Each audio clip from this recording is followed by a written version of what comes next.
everyone, welcome back, or welcome if you are new here. My name is Swani and I make lifestyle YouTube videos. I also make PR videos, and today I'm going to talk about very easy, simple steps to create an influencer marketing strategy for a small local business. The first step is make sure you have a social presence yourself. A lot of small businesses don't, because they either don't know how to do it or they don't have the time to do it.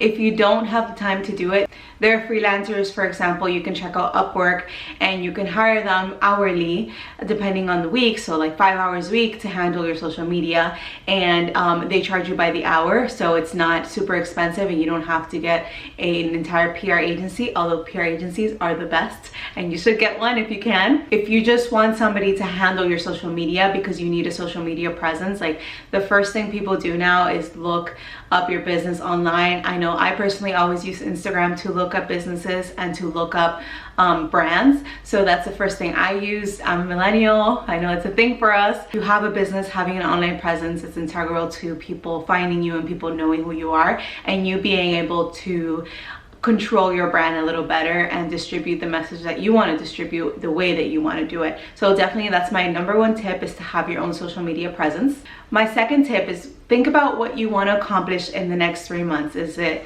increasing sales? Is it driving awareness to where you are, your brand, your restaurant, your salon?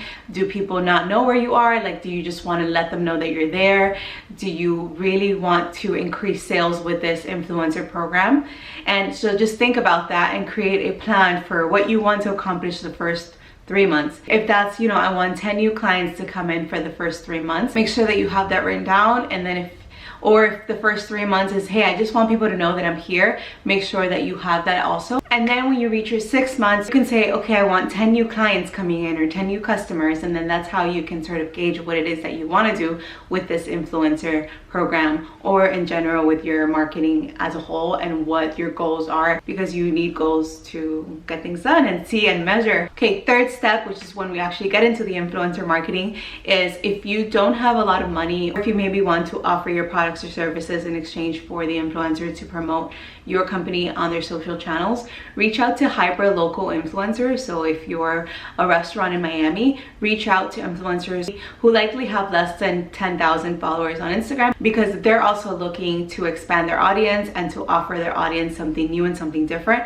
So there could be good synergy there. And if you just invite them with a guest over to your restaurant in exchange for coverage on their feed and on their stories, you win, because you are getting them to cover your restaurant, and their audience, which is going to be local, is going to research your restaurant and going to want to go there as well. So they win because they get a free experience at your restaurant or a free service at your salon or whatever it is.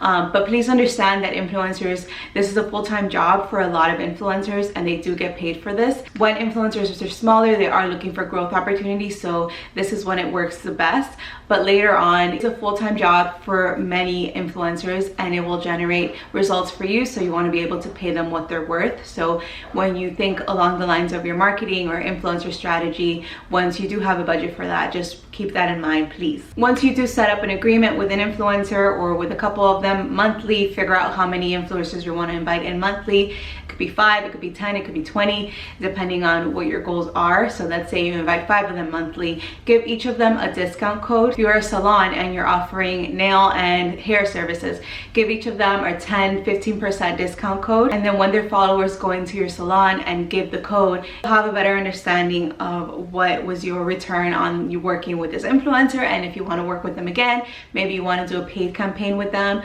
maybe you want to have them as an ambassador for the entire year if they have high engagement, if they're bringing in a lot of people into your business, then that's something you want to do. But definitely give influencers discount codes so that you're able to figure out how many sales you're generating from that. But also keep in mind that even if you're not generating sales like immediately from that, still building brand awareness with local audience, because there's people that are looking at what the influencer is doing, and maybe they have it saved, or maybe they're going to buy it the product or the service at a later time.